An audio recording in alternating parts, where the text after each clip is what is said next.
Estamos começando mais uma edição do Bom Dia Mercado. Faremos juntos o nosso planejamento de trabalho para essa quarta-feira, dia 7 de junho. Temos a final da Conference League entre o Fiorentina e o West Ham, rodada decisiva na Libertadores e também na Sul-Americana, Série B do Campeonato Brasileiro e também uma rodada muito decisiva para dois times que disputam contra o rebaixamento na Turquia. Eu espero conseguir ajudar você, trader e punter, a fazer o melhor planejamento possível para o dia de hoje. Antes de começar o nosso planejamento de trabalho dessa quarta-feira, eu quero falar com vocês sobre essa novidade para a final da Liga dos Campeões. O City vai em busca da sua primeira Liga dos Campeões, seu primeiro título de Liga dos Campeões, é o grande favorito e, além disso, pode ser a segunda equipe inglesa ao conquistar uma tríplice coroa. Foi campeão com muitos méritos, né? Tricampeão da Premier League, foi campeão agora no final de semana da FA Cup em cima do United, o seu rival local, um derby, e pode ser em Istambul, na Turquia, campeão pela primeira vez da Liga dos Campeões. Não vai ser fácil, não vai ser fácil. A Inter de Milão é um excelente e muito difícil adversário, um time que consegue moldar os seus concorrentes, os seus adversários ao seu jogo, uma equipe muito difícil de você transpor a defesa e muito forte de maneira reativa nos contra-ataques. Porém, é inegável que o City hoje provavelmente pratica o melhor futebol do mundo nesse momento. E, obviamente, toda essa superioridade esperada se reflete na cotação. O City tem hoje uma odd próximo de 1,50 para vencer esse confronto nos 90 minutos e, pensando nisso, em presentear os novos usuários, a Betfair está oferecendo uma super cotação de 5 para o City de Guardiola ser o campeão da Liga dos Campeões no dia 10, sábado. O que você precisa fazer? Primeiro, clicar no link aqui embaixo se você não tem uma conta na Betfair, é exclusivo para novos usuários, abrir a sua conta, muito simples, fazer o seu depósito normal, vai até o Sportbooks, não é no Exchange, procura o jogo do City com a Inter, faz uma aposta máxima de R$10 no City para vencer nos 90 minutos, não importa a cotação que esteja aparecendo ali, tá? Se o City for campeão nos 90 minutos, a Betfair vai te pagar uma cotação de 5 e o máximo que você pode apostar é R$10. É pouco? Eu sinceramente acho pouco, mas para quem está começando é uma alavancada na banca muito grande, caso aconteça. A gente viu a situação do Dortmund. O Dortmund praticamente, a gente tinha certeza que o Dortmund seria campeão porque vencer o Mainz dentro de casa era uma tarefa muito simples. E o Dortmund não conseguiu. O futebol é isso, mas a probabilidade está do lado do City, está do lado de Pep Guardiola, que pode alcançar essa glória da tríplice coroa, que seria realmente um marco para essa equipe que busca tanto e é um grande tubarão na Premier League, mas tem essa dificuldade nas Copas, principalmente na Liga dos Campeões. Então, se você não tem conta, eu te aconselho fortemente a abrir uma conta e aproveitar para dar uma alavancada, mesmo que a sua banca seja baixinha, é assim que começa, tá? Ninguém começa grande. Começamos o nosso planejamento de trabalho na Turquia às 2 horas e por aqui eu quero comentar com vocês sobre 3 partidas. 2 envolvem o rebaixamento ou a luta contra o rebaixamento e uma envolve a disputa pela segunda colocação. Não faz diferença, eu já vou comentar isso com vocês na hora de a gente falar do Besiktas, entre competição europeia ficar em segundo ou terceiro lugar. As duas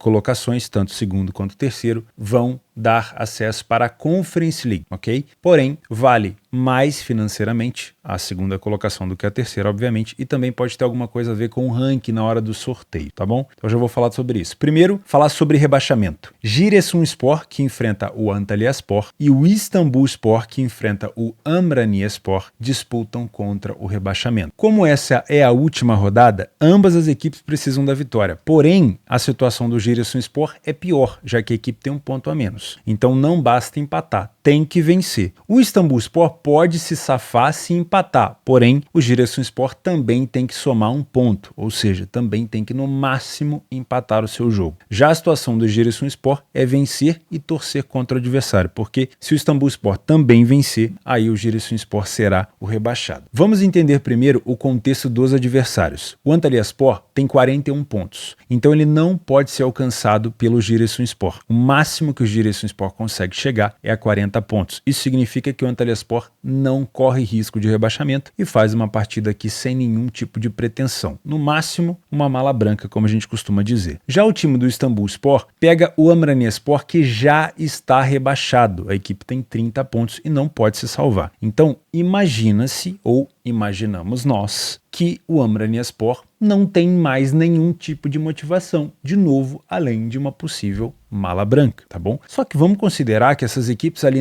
embaixo de tabela, elas não devem ter um cacique assim tão alto para comprar ou para oferecer e tudo mais. Então, a tendência é que a gente não olhe tanto para o time adversário e olhe mais para o que está produzindo o time da casa, tá? É esperado, devido aos adversários não terem mais nenhuma pretensão, de que os times favoritos vençam os seus jogos. O que a gente tem que aproveitar, seja você trader ou punter, são as oportunidades ou de cotações pré-live ou do live. Vamos analisar primeiro a situação do Giresunspor, que joga dentro de casa e precisa da vitória. Só a vitória interessa para o Giresunspor. O time está com uma cotação de 2,06 e pega uma equipe que não briga por mais nada. Se a gente olhar durante quase todo o campeonato, o Giresunspor não conseguiu manter dentro de casa uma regularidade decente. A equipe não passou de 30% de vitória em casa. Só que se eu for analisar número nesse jogo, eu vou estar ignorando completamente a questão emocional, a questão de vontade, a questão de torcida que vai para cima, porque é um jogo decisivo contra uma equipe que não quer nada. Então eu prefiro deixar os números de lado. O máximo que eu vou mostrar para vocês é isso daqui, ó,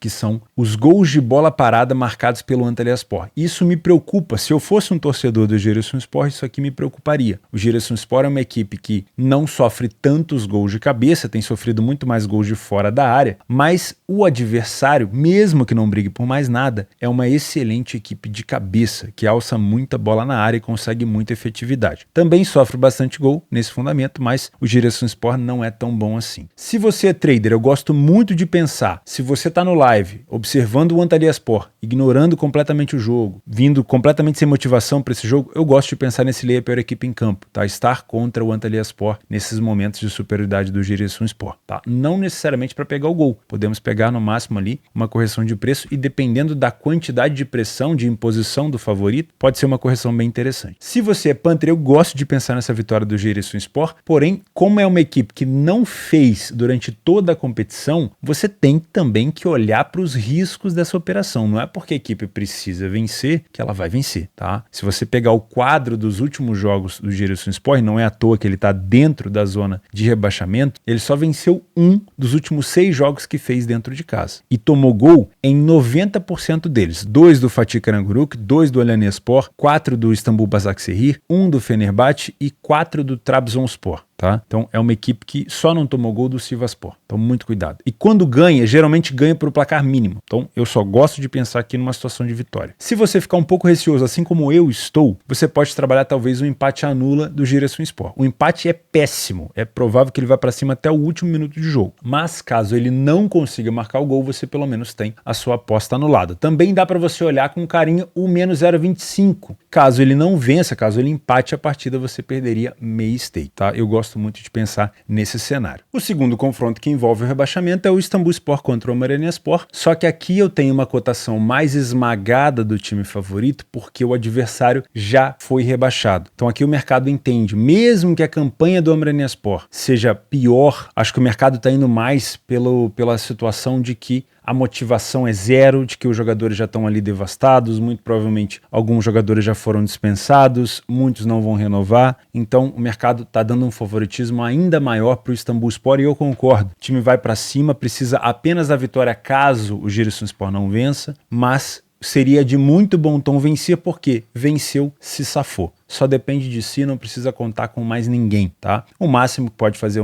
o Amraniyaspor jogar é a questão, como eu falei, financeira, tá? Então, a gente pode também, de novo, olhar números por aqui, mas não é à toa que o Amraniyaspor já foi rebaixado e também não é à toa que o Istanbulspor tá brigando contra o rebaixamento até a última rodada, porque são números ruins, são as duas equipes sofreram a mesma quantidade de gols. O Amraniyaspor marcou até mais gols fora de casa do que o próprio Istanbulspor em casa, uma equipe que não consegue ter efetividade nem no primeiro tempo, nem no segundo. Sempre toma mais gols, tanto no primeiro quanto no segundo tempo em relação a marcar. Sofre muito gol de cabeça. E o time do Amraniyaspor é um excelente time de escanteio. Olha que curioso. Porém, eu tenho que levar em conta a motivação da equipe da casa, que vai contar com o apoio da torcida para se safar com uma vitória simples. Então, de novo, se você é trader assim como eu, vai trabalhar numa bolsa esportiva, gosto de pensar aqui com essa cotação do Istanbulspor, talvez até num back Istanbulspor, se eu tenha uma imposição muito forte. E aqui eu tô falando de leitura de jogo, não tô falando de estatística, tô falando de leitura de jogo. Abre o jogo, se você tiver condição, para identificar essa superioridade em campo, para poder tentar, dentro desses momentos de superioridade, estar no mercado. Se você é Panther, gosto dessa vitória do Istanbulspor. O time do Amranyaspor é muito fraco, mas eu também tenho a minha parcela aqui de dúvida, minha parcela de receio. Se eu fosse te aconselhar algo, eu aconselharia pelo menos um handicap asiático menos 0,25 do Istanbulspor para que você perca metade da stake caso ele empate. O empate anula vai estar muito esmagado, então ou é vitória seca do favorito ou o menos 0,25. Qualquer coisa diferente de uma vitória do Istanbulspor ou de pelo menos um empate seria uma grande surpresa, porque uma equipe que precisa vencer na última rodada para escapar, perder para um time já rebaixado, seria uma grandíssima vergonha. Mas óbvio, é Turquia, então muito cuidado, tem muitos pênaltis, tem muito VAR, tem muito espaço, mas uma coisa é certa, o Istanbulspor na frente do placar, a motivação do Amranyaspor para virar o jogo, não sei se seria grande, tá? É por isso que eu não tô te indicando gols, nem no jogo do Giresunspor, nem no Istanbulspor, pensando que se o favorito abrir o placar, talvez ele pense muito mais em administrar do que ampliar o jogo no contra-ataque, como acontecia na situação normal, né? Na temporada normal da Superliga da Turquia. É um jogo à parte, é um cenário diferente, então eu tô de olho muito mais na situação de vitória. Para finalizar aqui a Liga da Turquia, eu ficaria muito de olho no Beşiktaş dentro de casa contra o Konyaspor. O Konyaspor não tem mais nada para brigar por aqui. O Beşiktaş, o máximo que ele consegue é alcançar aqui uma segunda colocação, é o último jogo da equipe, dentro de casa o Beşiktaş vem tendo um aproveitamento muito bom, venceu o campeão Galatasaray, venceu o Istanbulspor que a gente acabou de comentar, venceu o Giresunspor que a gente acabou de comentar também, é uma equipe que sofre gol em quase todos os jogos, mas é uma equipe que consegue produzir muito ofensivamente. Utilizando os dados, a gente consegue ver que o Beşiktaş venceu 76% dos seus jogos em casa e saiu na frente em mais de 60% das vezes. Uma equipe que falhou pouquíssimo em marcar e tem um número muito grande de gols marcados. O primeiro tempo do Beşiktaş é muito forte, o segundo tempo um pouquinho de queda, mas mesmo assim continua sendo um time muito forte e bolas aéreas são uma arma da equipe, apesar de que o Konyaspor tem esse fundamento também muito bom, só que o Beşiktaş, além dos gols de cabeça, também marca muito em situações de bola parada de escanteio. Se você é trader, eu te aconselho a vir para cá com um pouquinho de viés para trabalhar esse back Beşiktaş, se a equipe demonstrar dentro de campo essa imposição, essa vontade de ser o segundo colocado para ultrapassar o Fenerbahçe, tá? Gosto muito de pensar nesse cenário. Se você é Panther, eu gosto muito de pensar nessa vitória do Beşiktaş seco aos 90 minutos, tá? O Konyaspor não tem mais nada para brigar e para o Beşiktaş com essa campanha excelente dentro de casa, uma vitória para se despedir da torcida seria muito bom. Se você não tá tão confiante, eu não vou te indicar a vitória no primeiro tempo, tá? Eu vou te indicar talvez um ambas marcam. Por mais que seja um pouco contrário à vitória do Beşiktaş, o Beşiktaş nos últimos jogos que fez dentro de casa, ele venceu todos os últimos 3 por 3-1. É uma equipe que cede oportunidade também para o adversário. E o Konyaspor só não marcou contra o Sivasspor, marcou 3 contra o Alanyaspor, 2 contra o Kasimpasa e 2 contra o Amranyaspor nas últimas partidas que fez fora de casa. Então é uma equipe que consegue produzir gols também. Se você quiser uma odd mais alta, pode ser interessante se você tiver um perfil, obviamente, um pouco mais arrojado, tá? Mas a tendência é que a gente veja o Beşiktaş vencendo, talvez sofrendo gol, mas conseguindo marcar os seus também, que é uma situação importante, provavelmente financeiramente para a equipe também deve ser bem interessante ficar nessa segunda colocação. Às 16 horas, a segunda final da história de Conference League. A primeira foi vencida também para o time italiano, não sei se vai ser o caso da Fiorentina esse ano. Roma venceu o Feyenoord por 1-0, o Mourinho se sagrou campeão. E nesse segundo ano de competição, a Fiorentina, mais um time italiano, chega na final contra o West Ham, que fez uma excelente campanha. Duas equipes fortíssimas no jogo aéreo, então é muito complicado fazer uma análise com viés, ou seja, definir um lado. Não é à toa que o mercado está completamente indeciso. Eu acho que na final da Europa League a gente tinha um pouquinho de viés por conta dessa magia do Sevilha na competição da Europa League, de não ter perdido nenhuma final e acabou se concretizando. Mas aqui, cara, aqui não dá para ter um viés. Eu não consigo falar para você uma característica do West Ham que faça com que eu imagine que o West Ham seja superior nesse jogo, porque a Fiorentina tem muito mérito do que fez nessa temporada. Talvez os confrontos entre as duas equipes ao longo desse caminho você possa dizer, talvez o West Ham pegou equipes piores, né? Eu lembro da Fiorentina pegando o Lech Poznan, eu lembro da Fiorentina pegando o Basel. Porém, o West Ham também pegou alguns confrontos mais acessíveis na fase de grupo. Então, sinceramente, eu não consigo usar esse fundamento para causar aqui nenhum tipo de viés em você, até porque eu não consigo causar em mim. Eu realmente estou bastante indeciso. Se você utilizar os dados de Série A italiana e Premier League, a gente vai cometer uma gafe, um equívoco aqui. Porque a Fiorentina, de novo, fez uma boa temporada de Série A italiana pelas suas pretensões. Não é uma equipe que briga por sétima, oitava posição. No máximo, é uma Fiorentina que fica ali na 9ª colocação para baixo. Aqui, essa 7ª colocação é na campanha dentro de casa. Porém, talvez eu possa olhar para um West Ham que teve uma campanha abaixo na Premier League. É uma equipe que focou muito na Conference. Deu para ver que a equipe do West Ham levou a Conference muito a sério, não é à toa que foi premiada por estar na final e pode ser a campeã. Seria muito importante para o time e para a torcida, mas foi uma equipe que não foi tão bem na Premier League, principalmente fora de casa, uma das piores campanhas fora, com apenas 3 vitórias. Então, se eu olhar apenas para esses dados fora de casa e para os dados da Fiore dentro, eu vou criar um viés, e esse aqui é um equívoco, porque são competições completamente diferentes, são níveis de enfrentamento diferentes. Por mais que eu tenha minha Fiorentina indo muito bem, o enfrentamento do West Ham na Premier League é muito mais forte. Então eu prefiro não usar muitos números por aqui. O máximo que eu gosto de utilizar sempre são as questões de bola parada. E as duas equipes, como eu falei, têm um jogo aéreo muito decisivo. 8 gols marcados de cabeça para as duas equipes, 9 gols de escanteio para o West Ham, 8 gols de escanteio para a equipe da Fiorentina. Porém, o West Ham sofreu um pouco mais nesse fundamento, 2 gols a mais do que a Fiore. Para você que é trader, não tem muito o que inventar, é trabalhar correção de preço. Se você não faz ideia do que é correção de preço, ou quiser aprender um pouco mais sobre trade esportivo, clica aqui embaixo em telboss.com e aprende tudo lá no meu curso, que é completamente gratuito. Nada mais é do que você encontrar uma equipe inferior no jogo e trabalhar uma correção contra ela, tá? Quanto menos viés você trazer para esse jogo, melhor. Se você é punter, muito cuidado com a criação de expectativa em relação a gols. Primeiro porque a gente tem um histórico muito pequeno, muito curto dessa competição. A primeira final foi na temporada passada e foi 1-0 para Roma. E nas últimas finais da UEFA, levando em consideração Europa League e Liga dos Campeões, pelo menos nos últimos anos, a gente tem uma tendência de ver jogos mais truncados, onde as equipes preferem não sofrer antes ou não dar espaço antes de criar. Ou seja, primeiro eu vou me preocupar defensivamente para depois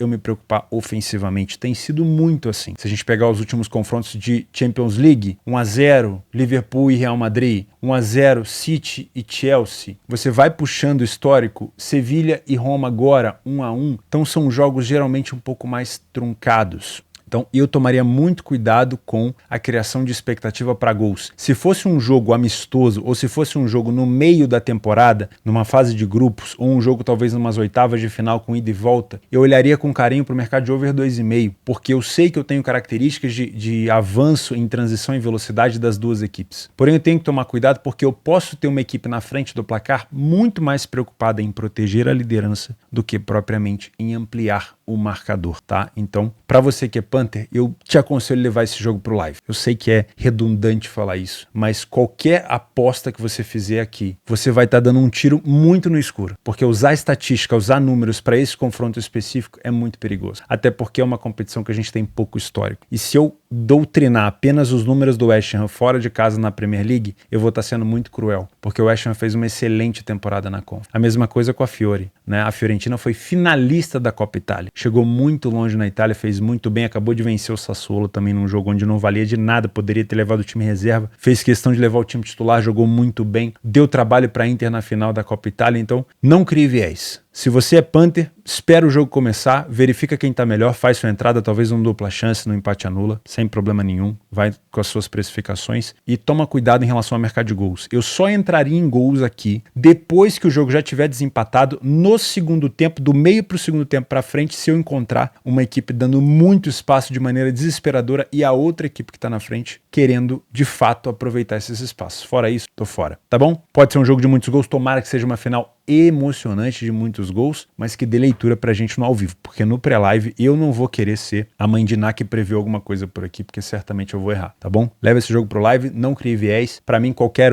uma das equipes que sai campeão por aqui seria de muito merecimento. Às 9h30 na Copa Libertadores, a quinta rodada da fase de grupos traz River Plate e Fluminense frente a frente, um confronto que no Maracanã tinha tudo para pegar fogo, mas o Fluminense simplesmente desceu um cacete no River por 5-1, saiu fazendo piadinha, provocação no Twitter, nas redes sociais. O Fluminense saiu grandão desse jogo e o River tá completamente mordido. Para piorar a situação do River, o River tinha que vencer o Sporting Cristal fora de casa e não conseguiu, mesmo com um homem a mais, perdeu um pênalti com o Borja, não conseguiu. Isso significa que o River dificilmente será, se for classificar, obviamente, o primeiro colocado do grupo. Mesmo que vença o Fluminense e depois vença o The Strongest em casa, mesmo assim, dificilmente será o primeiro lugar do grupo, porque o Fluminense ainda pega o Sporting Cristal. E, obviamente, tem que passar pelo Fluminense primeiro. É um jogo muito complicado. O Fluminense venceu o Bragantino agora no Maracanã, pegou um pouco de moral depois da eliminação na Copa do Brasil para o Flamengo, mas é inegável que quem vem mordido para esse jogo é o River. O River precisa da vitória para buscar a classificação, porque o último jogo acabaria ficando um pouco mais, um confronto um pouco mais direto contra a equipe do The Strongest. Tem que torcer para o The Strongest não vencer a equipe do Sporting Cristal, porque seria ainda mais complicado, porque pensa bem, o The Strongest, já vou falar desse jogo, o The Strongest vencendo o Sporting Cristal, ele vai a 9, o River Plate vencendo o Fluminense, ele vai a 7. Ou seja, chegaria no jogo final, o River Plate teria que vencer desesperadamente o The Strongest para se classificar em segundo, já que o Fluminense muito provavelmente venceria o Cristal no Maracanã. Isso são cenários, tá? Porém, o jogo é esse aqui e para mim o River vem muito mordido dentro de casa para tentar pelo menos dar um troco no Fluminense, tá bom? A gente pode utilizar o PDF de apoio para ter ideia de como o River está se comportando no campeonato argentino dentro de casa. É o líder, se eu não me engano, do campeonato, tem a terceira melhor campanha dentro de casa, 7 vitórias em 8 jogos, quase 90% de vitória e saiu na frente em quase 90% dos jogos. Não falhou em marcar em nenhum jogo, marcou 15 gols, sofreu apenas 4. Uma média muito forte do River. O Fluminense não faz uma excelente campanha assim fora de casa, mas como o nível, a régua das campanhas fora de casa é baixa, mesmo com apenas 2 vitórias, o Fluminense tem a quinta melhor campanha do brasileiro. Marcou a mesma quantidade de gols que sofreu, o primeiro tempo do River é bem superior e o segundo tempo também. Então, meus amigos, é o seguinte, se você é trader, é muito provável que eu tenha um River Plate tentando se impor desde o primeiro minuto por aqui, né? A gente conhece mais ou menos essa gana do time argentino. O grande problema é, se você for para cima do Fluminense, tentando se impor com marcação alta, porque o Fluminense vai querer ficar com a bola lá atrás e sair jogando. Se você não fizer uma marcação bem encaixada, você vai ceder espaço para o Fluminense sair na cara do gol. A gente falou sobre isso nas 2 análises que a gente fez sobre Flamengo e Fluminense na Copa do Brasil. O Fluminense ele tem problemas quando ele é muito pressionado, quando o ganso é anulado, quando os jogadores de criação são anulados. O River tem que fazer isso muito bem. Provavelmente vai pegar o VT do jogo do Flamengo e vai tentar replicar muitas coisas. Agora, se o Fluminense conseguir sair dessa pressão, cuidado, tá bom? Então, para você que é trader, o que você precisa fazer? Esperar o jogo começar, consultar. Nada de pressa, nada de viés, nada de achismo. Espera o jogo começar, espera o padrão se formar para você tomar a sua atitude. Não precisa ser afoito. Vai devagar, faz o simples, porque, garanto para você, 12 anos de experiência, já tomei muita porrada, é o simples que funciona, tá bom? Não inventa moda. Se você é Panther, por mais que acredite no Fluminense, que o Fluminense pode bater no River lá no Monumental, eu acho que o River tem mais chance de vencer por aqui. Pela necessidade, pelo desespero. Pro Fluminense também, teoricamente, não precisa tanto, porque ele pode se classificar no último jogo contra o Sporting Cristal. E por essa rivalidade que foi criada no primeiro jogo depois da goleada. A torcida do River vai estar muito, Fluminense por aqui. Então eu vejo valor nesse empate anula do River Plate. Eu vejo valor. E o empate pro Fluminense não é ruim. Então se o Fluminense arrumar um empate por aqui, você ainda tem sua aposta devolvida. Eu gosto muito. O 0,25 do River também não é ruim para você perder meia aposta. Acho interessante. Mas se você quiser um mercado bom também, eu gosto desse over 1,5 no live, acima de 1,30. E não duvido que a gente possa ter um over 2,5. Ambas marcam? Também. Porque o River tem que fazer um jogo perfeito defensivamente. Seja defensivamente com as linhas defensivas atrás, seja defensivamente com a linha ofensiva para marcar pressão. Porque se deixar os homens de criação do Fluminense livres, aí vai acabar tomando também. Mas eu vejo muito mais probabilidade aqui do River conseguir marcar do que o Fluminense se encaixar bem a marcação. Pode ser um jogo para 2,5? Pode. Gosto mais do over 1,5 pelo risco, tá? E gosto muito também desse empate anula do River Plate. Se o Fluminense vencer, Tá classificado em primeiro do grupo, não tem discussão, mas vai ser um jogo muito complicado para a equipe do Diniz. Para fechar, também nesse grupo do Fluminense com o River Plate, o The Strongest precisa muito da vitória às 11 horas da noite. Infelizmente é um horário que para mim não vai dar para trabalhar, mas precisa muito da vitória contra o Cristal. A vitória do The Strongest contra o Fluminense na última rodada fez o The Strongest ficar muito próximo de uma classificação. Vencendo na grandíssima altitude, o time do Cristal iria a 9, o The Strongest, empataria com o Fluminense e decidiria a última vaga com a equipe do River, torcendo, obviamente, para que pelo menos o Fluminense arranque um empate lá na Argentina. Porque se o River Plate empatar com o Fluminense, ele vai chegar apenas a 5 pontos, faltando uma rodada só poderia chegar depois a 8, não conseguindo alcançar o The Strongest com 9. Então é uma vitória muito importante para o The Strongest. Perdeu o primeiro jogo no Peru por 1-0 e dentro de casa com altitude vai para cima com certeza. Venceu a equipe do River Plate em casa, venceu a equipe do Fluminense em casa e vai para cima do Sporting Cristal. Gosto muito de pensar nessa vitória do The Strongest aqui nos 90 minutos. Nem vou utilizar muitos números por aqui porque acho que é uma análise mais seca mesmo. É um time que precisa da vitória. O Cristal tem chance ainda de classificação. Teria que vencer o The Strongest fora, mas vencer o The Strongest lá na altitude é uma tarefa muito difícil. Opções para gols e jogos extras dessa quarta-feira. Estudiantes contra o Bragantino na Sul-Americana. As duas equipes disputando a primeira colocação. 13 gols marcados para o Bragantino, 9 gols marcados para o Estudiantes. O Estudiantes não sofreu nenhum gol ainda na competição. Jogo interessante, tá? Para mim, pelo menos um over 1,5 pode ser interessante por aqui. Meio-dia, na Finlândia, o Helsinki fora de casa. Gosto muito de acompanhar essa equipe, principalmente agora na pausa das competições europeias. Pode ser interessante olhar o Helsinki fora de casa. Na Bulgária, última rodada, o CSKA Sofia tem que vencer o Levski Sofia e torcer contra o time do Ludogorets, que é o líder. Tá? O Ludogorets lidera o campeonato com 1 ponto a mais. Já o Ludogorets enfrenta, no mesmo horário, a equipe do Varna. Eu vou falar só o último nome, que é bem difícil. 1,50 também dá para ficar de olho nessa vitória do Ludogorets. A odd do CSKA é mais alta, daria para trabalhar talvez um dupla chance, mas o Ludogorets ou uma vitória seca ou um empate anula para você que é pano. Fases anteriores da Copa da Noruega. Acompanhamos na semana passada algumas, acho que foi a segunda fase, o Bodø Glimt e o Molde venceram. De novo agora o Bodø Glimt fora de casa e também o Molde fora de casa, às 2 horas o Molde e 1 hora o Bodø Glimt. Ainda não tem cotação por aqui, mas se você quiser ficar de olho, pode ser interessante. Às 19 horas na Série B do Campeonato Brasileiro, o Sport dentro de casa tem 4 jogos e 4 vitórias. 100% de aproveitamento com apenas 3 gols sofridos e 12 gols marcados. Vai pegar um Avaí que fora de casa só venceu uma partida em 6 e tomou 10 gols, marcou apenas 4. Gosto de ficar de olho nessa vitória do Sport por aqui, tá? Acho muito provável. E para fechar, Libertadores, o Internacional precisa da vitória fora de casa contra o Nacional para já garantir talvez uma classificação e espantar qualquer risco, porque se perder a situação vai ficar complicada, o Nacional assumiria a liderança e ainda tem outro jogo do Medellín com o Metropolitanos. O Corinthians fora de casa com a equipe do Del Valle, outro jogo dificílimo para brasileiro. Corinthians precisa da vitória porque se não vencer tá praticamente eliminado, tá? Corinthians com 4 pontos, se perder vai ver o Del Valle indo a 9 e aí não consegue alcançar na última rodada, tá? Então, Corinthians pelo menos buscar aqui um empate, mas contra o Del Valle lá fora não é fácil. O Aucas enfrenta o Nublense, que é o grupo do Flamengo. O Aucas precisa vencer, ainda tem chance de classificação. Perdeu para o Nublense no Chile e dentro de casa pode dar o troco, tá? O Aucas é um time chato, só que o Aucas é um time que vai perdendo força ao longo da partida, vai perdendo, vamos dizer assim, vai perdendo fôlego. Então, cuidado, o Nublense é muito fraco, mas tem conseguido crescer nesses jogos de Libertadores. E por último, para fechar uma cotação bem esmagada do Palmeiras contra o Barcelona de Guayaquil, o time do Palmeiras está voando já na temporada, já está muito bem. A disputa desse grupo é mesmo pela primeira colocação. O time do Bolívar vai jogar na terça-feira. Eu tô gravando esse vídeo na segunda. Não sei se o Bolívar venceu, mas o Palmeiras tem que vencer para confirmar também, ou pelo menos para disputar até a última rodada essa liderança do grupo. Meus amigos, eu vou ficando por aqui. Muito obrigado pela sua companhia. Não esquece da super promoção da Champions aqui embaixo. Se você gostou do conteúdo agora sim, pelo menos se você não for se inscrever, deixa o like no vídeo antes de sair, que me ajuda demais. Mas se você quiser ficar por aqui, vai ser um prazer ter você por aqui nos próximos dias. Grande abraço, fica com Deus e até quinta-feira.